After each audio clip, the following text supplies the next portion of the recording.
going on? We are tuning into our weekly conversation of the haves and the have-nots, and we're just going to do it backwards. We're going to do the show backwards. First of all, I'm Mario Ramon. Definitely, I want to just say thank you so much for tuning in and having a conversation with me about my favorite show. This is definitely my favorite show. So,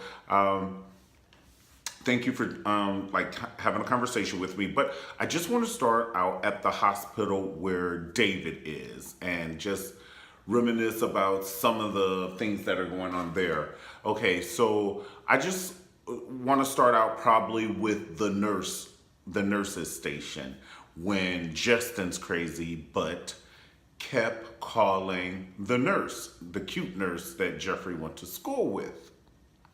And so, hey, what's going on? What's up? What's up? So we're talking about the haves and the have-nots, and we're talking about Justin, who is actually Jeffrey's stalker.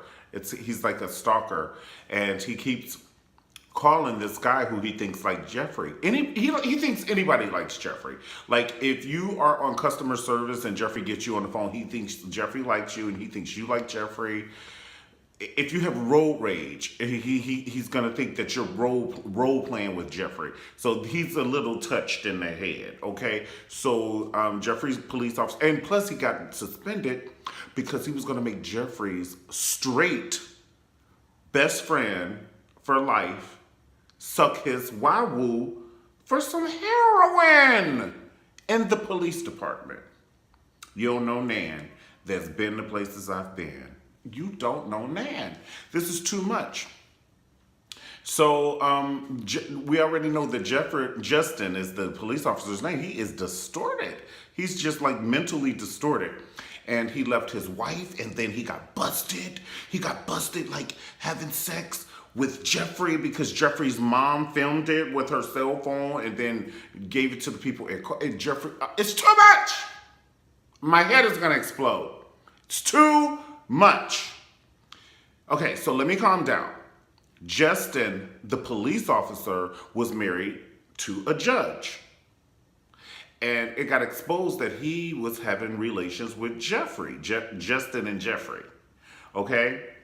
So now the judge left her husband, and so the judge has left her husband, and now the husband is fixated on Jeffrey. Jeffrey is fixated on his dad because the mom blew up the dad's car with his girlfriend in it. And the girlfriend died, and the dad lived somewhat. His back is all burned up, but he got all his hair. He should be looking like Michael Jackson did in that video, Pepsi commercial. His hair should be cinched with the force of that fire and explosion. How you got all your hair? But he got all his hair. So anyway, he's in the hospital. So now, Jeffrey's worried about David. So David is trying to fix, even on his deathbed, he's trying to fix his son up with the nurse. The nurse that's getting stalked by Justin. Are y'all catching this? Right, it's just too much. It's kind of like God trying to tell you how he created the earth in 7 days. It's too much. He's like, then I made the whales, and then I made the snails, and then I made the monkeys, and then I made mildew. And you're like, well, what's mildew, Lord? I don't have time to explain all this. You'll find out about it. Just keep living. So I don't have time to explain all this. Just keep living. So anyway, David is on his deathbed because really he's knocking at death's door because he was in this explosion, and we don't know what kind of internal organ damage could be done, or mental damage, and all of this stuff long term. This was a pretty mighty explosion. Like I said, he ain't got no skin on his back. You could see his arteries. You could just look at his back and be like, ooh, that's your artery to go to your thigh. Right. David's real messed up. Thanks, Veronica. Veronica's, that bitch is Mussolini. Like, for real. Like, not even just picking names up out the sky. The bitch is Mussolini, okay? And, oh my God, next week she's gonna catch her son French kissing the nurse.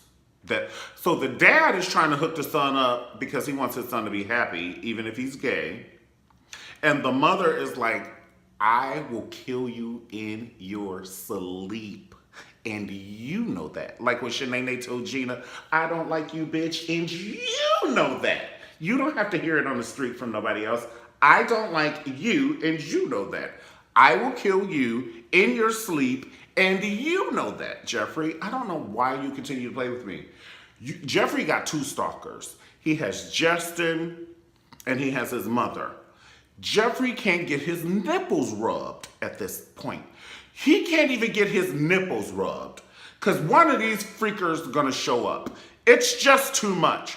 It is too much. They just show up like Andorra on Bewitched. What are you doing with Jeffrey? Like, what is Jeffrey's woo-woo that damn good? No, I want some. See, that's why they say, don't ever tell your friends how good your woman's woo-woo is, because they gonna want some. Or how good your man's yuhahu is, because they gonna be wanting some. And now I'm wanting to see what Jeffrey has, because everybody is hovering around Jeffrey, including the damn nurse. Everybody is hovering around Jeffrey. So now, it's just too much. All right, so come to find out, in this episode, David died. Do you hear me? Wake up and go back to sleep. David died in this episode, meaning he wanted a cardiac arrest, and then they were like, he flatlined. I heard that word, flatline. So the nurse was outside of David's room with the FBI agent standing outside the door and everything. But the nurse was in front of the nurse's station talking to Jeffrey.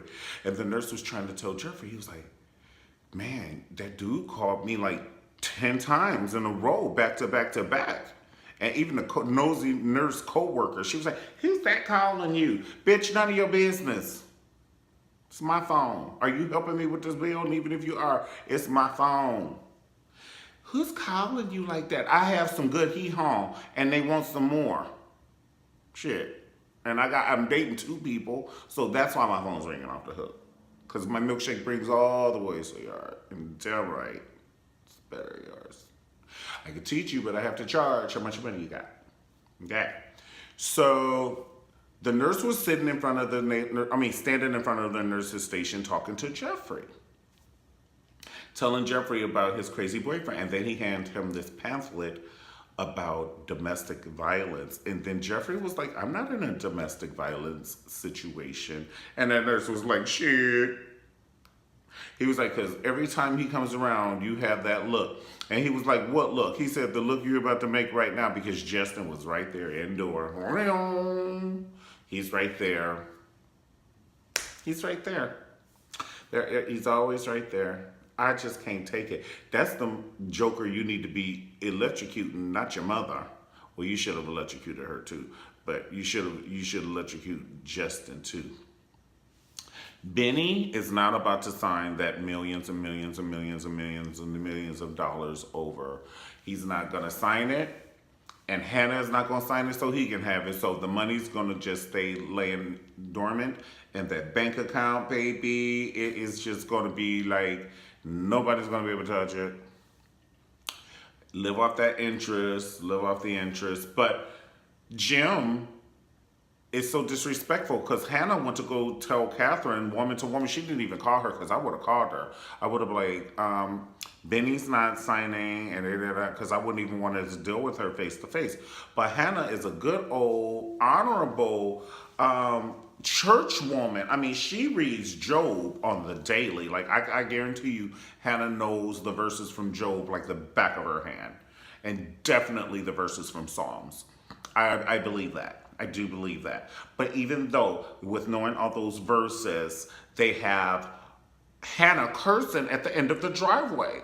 You know, that's how furious Jim made Hannah, because he's being such a doggone prick to her, and he knows it's not her fault. But they had a little pissing match. It was just like a little pissing war in the foyer. Because, like I said, Hannah came to tell Catherine, you know, Benny is not going to sign it, and just give me a moment, give me some time to talk to him, but he doesn't want to sign the money over. And Catherine's like, oh my God, okay, well, you know, Catherine doesn't care. She doesn't care.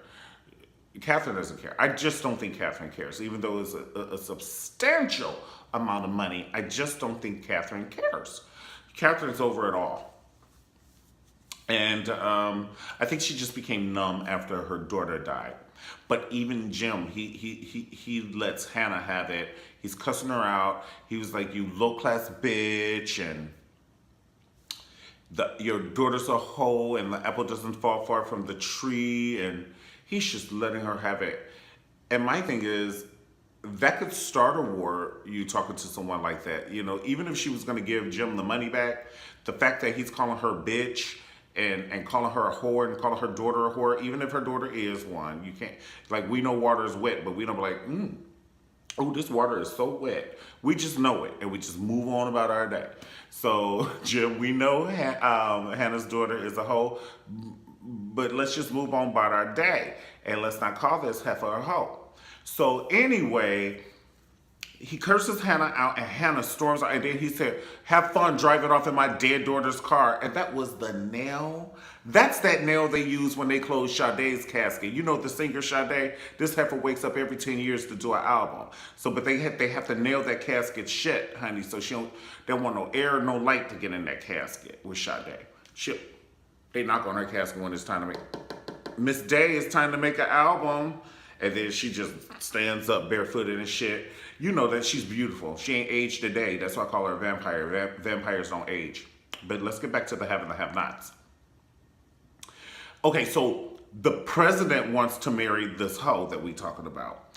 Candace, which Candace is so beautiful to be. I just love her. She's just an evil bitch, though. If you Google evil, 3 of her favorite pictures will come up. This bitch is evil. She invented it. No, Veronica invented evil. No, Veronica owns the copyrights to evil. These bitches are evil. So the President Charles wants to marry Candace, and Landon's not having it because Landon wants Charles. Did you hear what I said? I said Landon wants Charles, who's the president candidate. He wants to be the first gay man up in there. And ain't nobody having it. Ain't nobody having that just yet, okay? So Candace is over here, and Charles wants Candace while Landon wants him. So everybody's chasing everybody. Candace don't want Charles, and Charles don't want Landon. It's the truth. And so while Candace is rejecting Charles, Landon is over here letting Candace have it. He's calling her gut bucket and using a Yolanda Van Zant's words, you gutter snipe, and all this stuff. It's too much. It's just too much. It's all too much. And so Hannah's man, he wants to be there for Hannah, but I just think that Hannah's about to break it off. I think that Hannah's about to break it off because she just can't deal with anything. She's about to give Catherine her house back. She's had it. Those words that Jim gave Hannah, when a woman's fed up, there ain't nothing you can do about it. Running in and out of love. Look, Hannah's fed up. There's nothing you can do about it. She wants to get you that money, and she's over it. She wants to show you she's the honorable heifer. But if Jim got one more bitch to call her, like Nene said in the Housewives of Atlanta, she told Kim Zolciak, you better watch them B words. You got one more time to call Hannah a bitch, and she's going to take that money and split it 3 ways. Her, Benny, and Candace.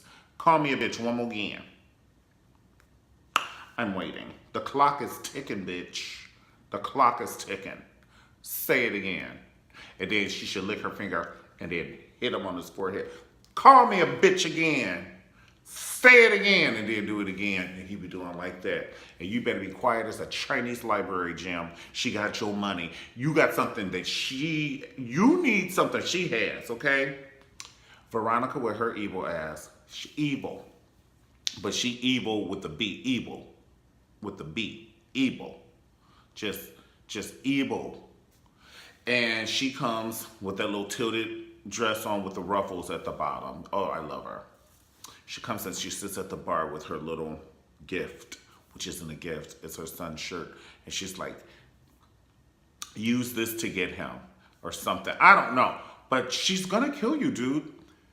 Candace freaking told you not to play with Veronica. And you going knocking at her door. You come knocking at her door, and now she's going to use you for fish bait. You know how when you put the worm on the fish hook, she's going to put you on the fish hook and throw you out. Honey, oh, you poor thing. Oh, RJ or RK or whatever his name is. Our dad.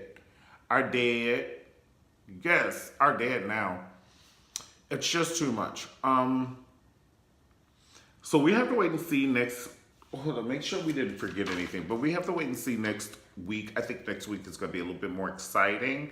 I think that when Veronica catches her, I don't think she's going to even say anything. I don't think she's going to even let them know that she saw them kissing.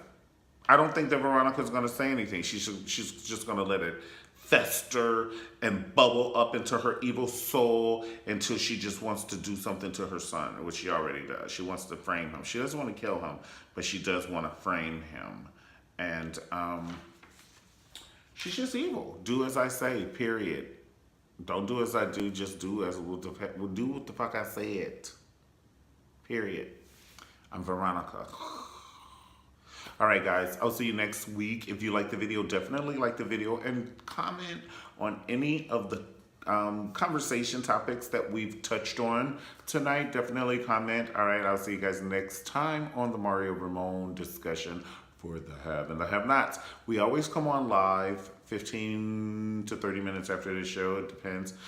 Sometimes, because if I get home late, because of the LA traffic or whatever, but I will be here next week and I'll see you guys next time. Thank you so much for your support and have a great week. Peace and be blessed.